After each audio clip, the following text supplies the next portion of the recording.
Hello friends, good morning to all of you. आज हम लोग का 9th चैप्टर है how to ask distance of anywhere.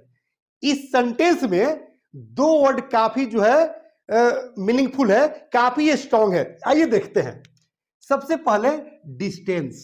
Distance का हिंदी होता है दूरी, और एनीवेयर मतलब कहीं। समझ रहे ना? एनीवेयर मतलब कहीं, यानी कि किसी जगह का आपका दूरी पूछना हो, और डेली कोई ना कोई मिल जाता होगा जो आपसे दूरी पूछता होगा। जैसे जैसे आप घर से बाहर निकलते हैं तो कोई मिल जाएगा, पूछेगा कि भाई साहब यहां से एयरपोर्ट कितना दूर है, यहां से रेलवे जंक्शन कितना दूर है, यहां से मार्केट कितना दूर है, यहां से सिनेमा हॉल कितना दूर है, यहां से मुखर्जी नगर कितना दूर है, यहां से रोहिणी कितना दूर है। समझ रहे ना? यहां से मुंबई कितना दूर है, पटना से मुंबई कितना दूर है, दिल्ली से मुंबई कितना दूर है, दिल्ली से चेन्नई कितना दूर है, इंडिया से चाइना कितना दूर है, इंडिया से अमेरिका कितना दूर है, इंडिया से जापान कितना दूर है। इस तरह के सेंटेंसेज आपको मिल जाते होंगे, और कोई ना कोई मिलता होगा जो आपसे पूछता होगा, या आप भी किसी ना किसी से पूछते होंगे। इसके लिए आपको दो क्वेश्चन याद रखना है, मात्र दो क्वेश्चन। अगर दो क्वेश्चन याद हो गया तो निश्चित रूप से इस चैप्टर पर आप एकदम फराटेदार और नेचुरल अंग्रेजी बोलना शुरू कर देंगे। आइए हम लोग देखते हैं कि वो दो क्वेश्चन कौन है। सबसे पहला क्वेश्चन हम याद रखेंगे पर्सनल, यानी कि इंडिविजुअल के लिए। लेकिन इससे पहले मैं बता दूं कि एक वर्ड याद रख लेना है, हाउ फार। हाउ फार का मतलब होता है कितना दूर। समझ रहे ना? या कितनी दूर।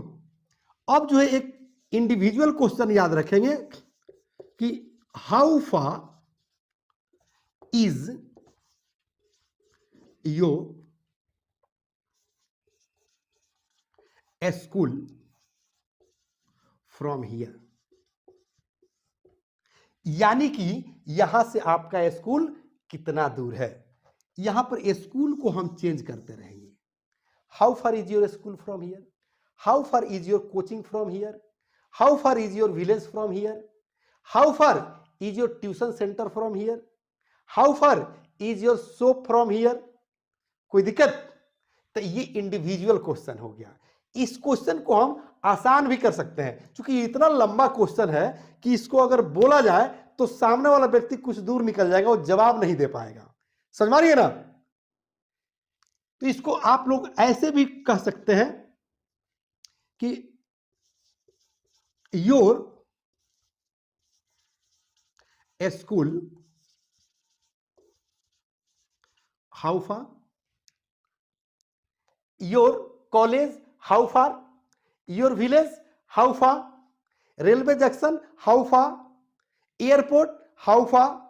हो सकता है कि इसमें थोड़ा सा एक और लोग वर्ड जोड़ दें, कहे कि railway junction how far from here, airport how far from here, your village how far from here.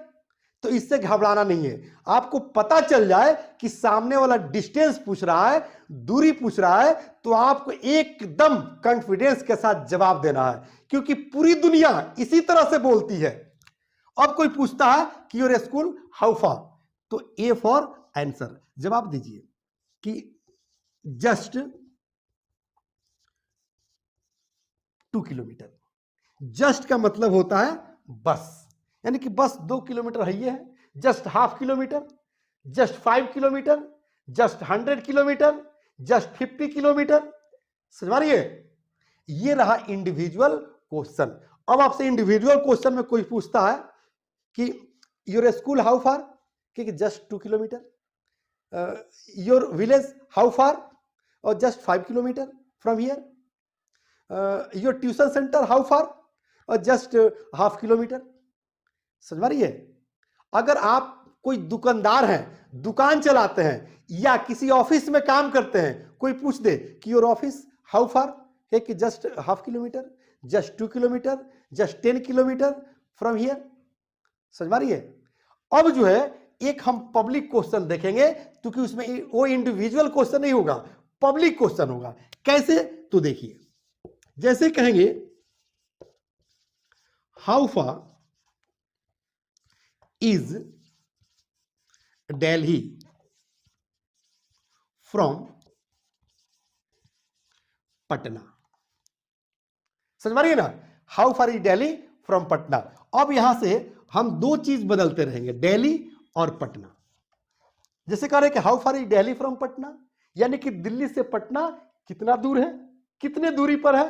पूछ सकते हैं कि how far is Mumbai from Delhi, how far is India from Japan, या how far is America from India, how far Siwan from Gopalganj, how far Chennai from Patna. समझ पा रही है ना, यानी कि इस तरह का क्वेश्चन हम कर सकते हैं। तो इसको बदलने की जरूरत है, यानी कि फ्रॉम के पहले वाले वर्ड को और फ्रॉम के बाद वाले वर्ड को। आसान है ना। इसको जो है शॉर्ट करेंगे हम, क्योंकि ये भी लंबा सेंटेंस हो रहा है। इतना लंबा बोलिएगा, अगर किसी से पूछिएगा, कोई व्यक्ति अगर बाइक से जा रहा हो या कार से जा रहा हो, अब पूछे कि hello sir, how far is Delhi from Patna, how far is Mumbai from Patna, तब तक कुछ दूर निकल जाएगा, वो जवाब ही नहीं दे पाएगा। समझ पा रही है ना। तो आप इसको शॉर्ट कर दीजिए। इसको शॉर्ट करने का तरीका है, कहेंगे कि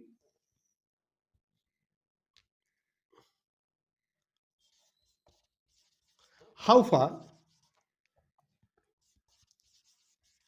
पटना फ्रॉम दिल्ली। समझ में नहीं ना, how far is Patna from Delhi, या how far Delhi from Patna. समझ में ना, ये पता चल जाना चाहिए कि आप दूरी पूछ रहे हैं, तो उसका हम जवाब कैसे देंगे। देखिए, ए फॉर आंसर, कहेंगे जस्ट 1000 किलोमीटर।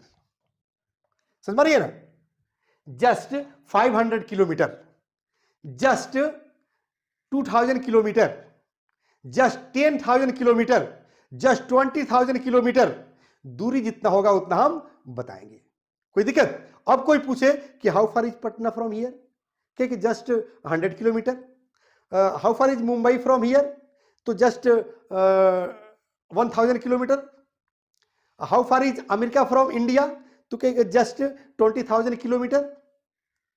समझ पा रही है ना, यानी कि दूरी बतलाना बिल्कुल आसान है, बिल्कुल इजी है। समझ पा रही है ना। लास्ट में मैं आप लोग को एक और क्वेश्चन बता दूं। कोई पूछता है कि how far is America from Japan, how far is Chennai from Patna, how far is Chennai from Delhi, how far is Japan from China, how far is Switzerland from India. तो उसका स्मूथली जवाब दीजिए जस्ट लगाकर कि just 5,000 kilometre, just 10,000 kilometre, just 50,000 kilometre. कोई दिक्कत, बिल्कुल आसान है ना। इसलिए मैं बार बार कहता हूं कि इंग्लिश स्पीकिंग एकदम आसान है, एकदम हवा की तरह है, बशर्ते कि आप लोग थोड़ा सा समझने का प्रयास करें और थोड़ा सा मेरे साथ आप टाइम बिताएं। क्योंकि मैं बार बार कहता हूं, 1000 बार कहता हूं कि इंग्लिश स्पीकिंग आप सीख गए तो पूरी दुनिया के दरवाजे खुल जाएंगे। पूरी दुनिया में आप जाकर जॉब पा सकते हैं, सर्विस पा सकते हैं और खुशहाल रह सकते हैं और पूरी दुनिया का मजा भी ले सकते हैं। किस देश में क्या कल्चर क्या है, सिविलाइजेशन क्या है, किस देश में किस तरह का लोग रहते हैं, किस जगह का कैसा कल्चर है, कैसा वहां का नेचर है, उसका भी आप मजा उठा सकते हैं। कब? जब इंग्लिश स्पीकिंग आ जाएगा तब।